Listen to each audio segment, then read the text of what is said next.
Hey everyone, welcome back. We're doing a deep dive today into preserved roses. Those those stunning forever blooms that seem to defy time. Yeah. We're gonna unlock the secrets behind their quality grades. hmm We're gonna figure out what sets Greta roses apart and discover why they're like the creme de la creme of the preserved flower world. And what's so interesting here is that we're not just talking about a flower's superficial beauty. Right. We're really going beyond simply pretty Yeah. and diving into the meticulous criteria that actually determine quality in this surprisingly complex market. Exactly. It's like there's a whole secret language for evaluating these roses. And lucky for us, we have an expert guide. To help us navigate all of this, we're drawing insights from Annie Zhang, the CEO of Sweetie Gifts. She has over 20 years of experience in the flower industry, a deep understanding of international markets, and a reputation for unwavering commitment to quality. In fact, she's the one who suggested this deep dive topic. That's right, and with Sweetie Gifts exclusively using grade A roses, her perspective is incredibly valuable. It gives us a real insider's look at what makes these roses so special. Now you might be thinking, okay, but why should I care about preserved rose grades? Well, think about it. Maybe you're dreaming of starting your own floral business, or maybe you're on a quest to find the most impressive gift imaginable for that special someone. Or hey, maybe you're just, captivated by beautiful things and you want to know what sets the extraordinary Uh, apart from the ordinary, whatever your reason. This deep dive is going to give you the insider knowledge to make informed choices about preserved roses. It's like having X-ray vision, allowing you to see beyond the surface and understand the nuances that truly make a difference. Okay, so let's get into the nitty-gritty of this whole grading system. It's more involved than you might think. It really is. It's a very specific set of criteria, kind of like how diamonds are graded.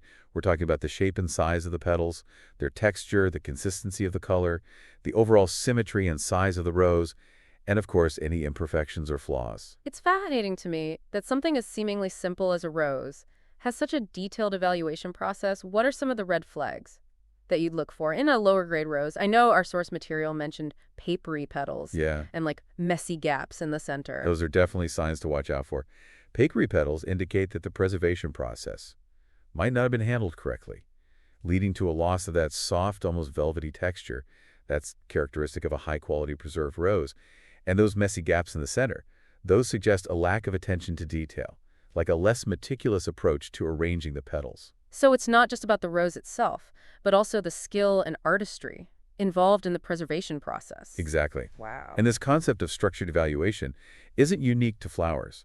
Think about the produce section at the supermarket. Oh, yeah. You've got different grades of fruits and vegetables based on size, color, and ripeness. It's all about ensuring consistency and helping consumers understand what they're getting. Right, it makes sense. So let's break down this hierarchy of preserved roses. We've got grade A, B, and C. Like in school, there's a clear ranking. But in this case, grade A is the ultimate goal, the valedictorian of preserved roses, so to speak. And it's not just a matter of opinion. Grade A is the gold standard, meticulously evaluated against the strictest standards. And it's telling that Sweetie Gifts, with their reputation for quality, exclusively works with grade A roses. Okay, so why is grade A more expensive? What justifies that premium price tag?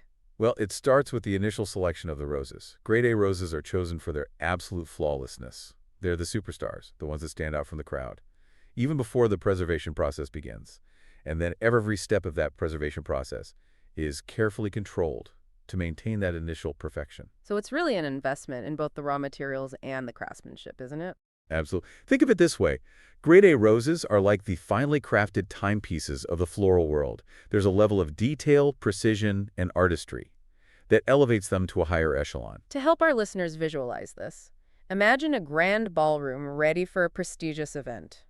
Grade A roses would be the stunning centerpieces on elaborately decorated tables, captivating, breathtaking, and commanding attention. Right. They're designed to make a statement, to be the focal point of any arrangement. And what about grade B roses? Where might we see them used? Grade B roses are still beautiful and well preserved, but they might have some very minor imperfections that wouldn't be acceptable in a grade A rose. You might find them incorporated into larger arrangements, where they blend seamlessly with other flowers, or perhaps in situations where budget is a consideration.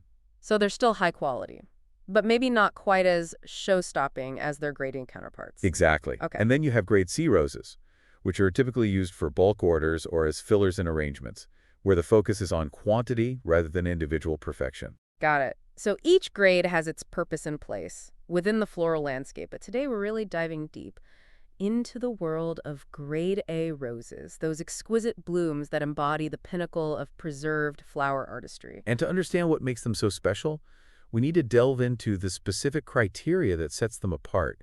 It's like having a checklist for perfection. All right, let's break it down. What's the first thing that you'd look at when evaluating a preserved rose for grade A quality? Well, for me, it always starts with the overall form and structure of the rose. Does it have that naturally elegant shape with a graceful curve to the stem and a well-proportioned bloom? So it's like judging a rose's posture. Good posture equals grade A potential. Exactly. And then we look closely at the petal distribution. Are they evenly spaced with no awkward gaps or bunching? Each petal should contribute to the overall harmony and balance of the rose.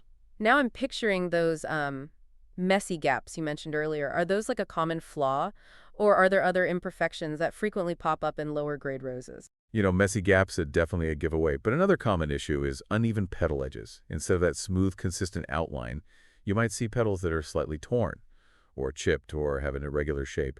It's subtle, but it detracts from that pristine, flawless look. That's characteristic of a greater rose. Okay, so symmetry and those perfectly smooth petal edges are key. What about the center of the rose? What should we be looking for there? The center, or the heart of the rose, as some people call it, is crucial. It should be tightly packed with the petals arranged in a neat and orderly spiral. No gaps, no jumbled petals, just a beautifully composed center that draws your eye inward. It's like a tiny, perfectly formed galaxy, right at the heart of the bloom. I love that analogy. And that sense of order and precision extends to the texture of the petals. You mentioned earlier that papery petals are a red flag. Can you tell our listeners a bit more about why that is? Sure. So one of the hallmarks of a high-quality preserved rose is that it retains a certain softness, a delicate feel that's almost like touching a fresh rose. When the petals feel dry or papery, it often indicates that the moisture wasn't properly removed during the preservation process. Exactly. It's a delicate balance. You want to remove enough moisture to prevent decay, but not so much that the petals become brittle and lose their suppleness. I imagine the color of the rose also plays a huge role in the grading process. Absolutely. The color should be vibrant, consistent, and true to the rose's natural hue. No fading, no discoloration, and definitely no splotches or streaks. Okay, so we've got shape, petal, distribution center, texture, color. Is there anything else we should be looking out for? Yes, don't forget about imperfections like spots or blemishes on the petals. Greater roses are practically flawless. No dark spots, no brown edges, no signs of damage. They should look as if they were just plucked from the garden, at the peak of their beauty. So it's really a meticulous inspection from head to toe, so to speak. Now, I know we touched on this earlier, but I want to delve a little deeper into why Annie Ziang is so committed to using only grade A roses for sweetie gifts. What do you think drives that dedication?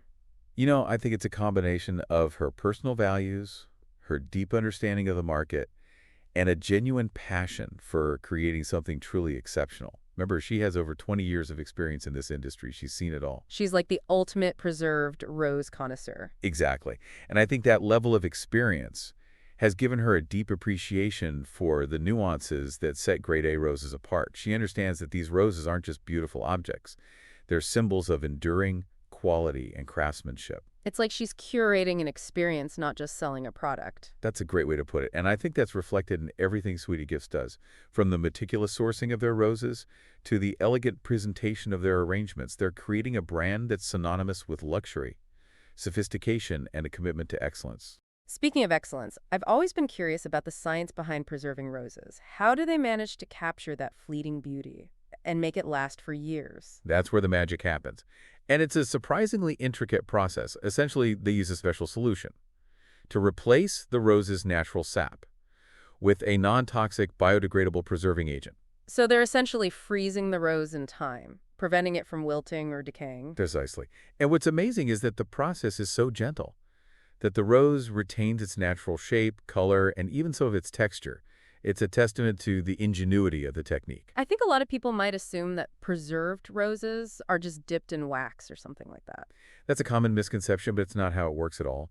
The preserving agent actually penetrates deep into the rose's structure, replacing the moisture and creating a stable, long-lasting form. So they're not just coated on the surface, they're preserved from the inside out. Exactly, and that's a big part of what makes them so durable and long-lasting. We're talking about roses that can retain their beauty for 3 years or more, sometimes even longer, with proper care. That's incredible. It really challenges the whole notion of flowers as ephemeral, fleeting things. And it brings us back to that idea of value that we were talking about earlier. Right, these grade A preserved roses aren't just a fleeting gesture. They're an investment in beauty that continues to bring joy and inspire wonder for years to come. It's interesting to think about the emotional significance of that longevity.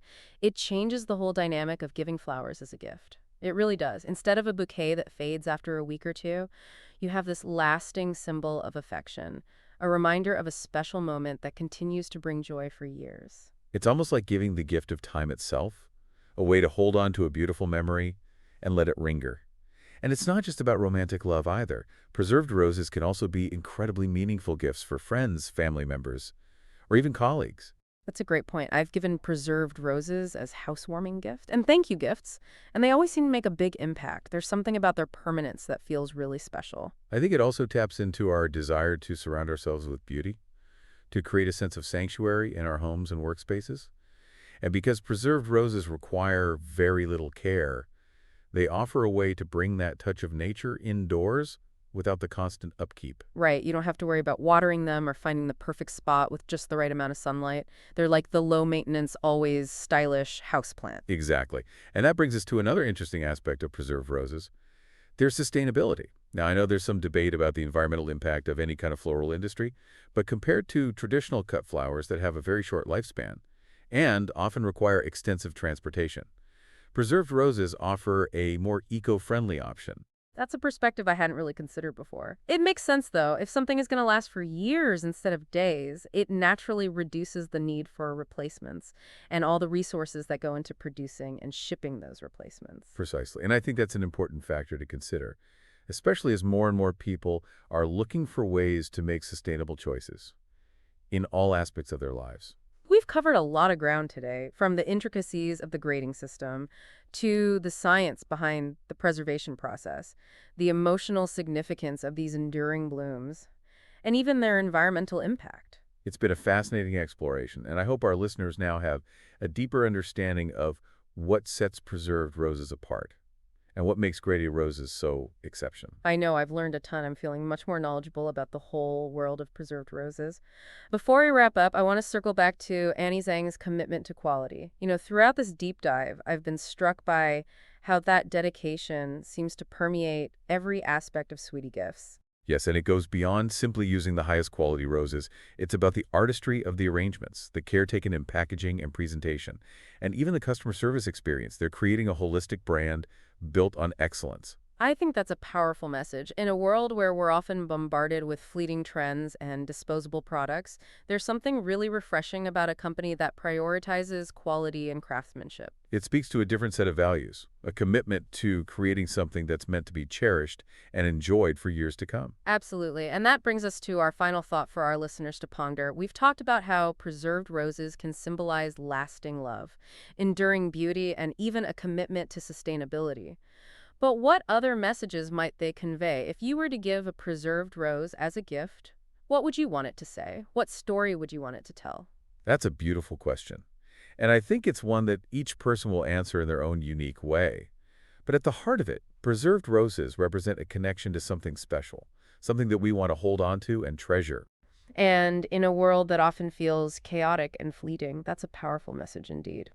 So, until next time, we encourage you to explore the world of preserved roses and discover the stories they have to tell.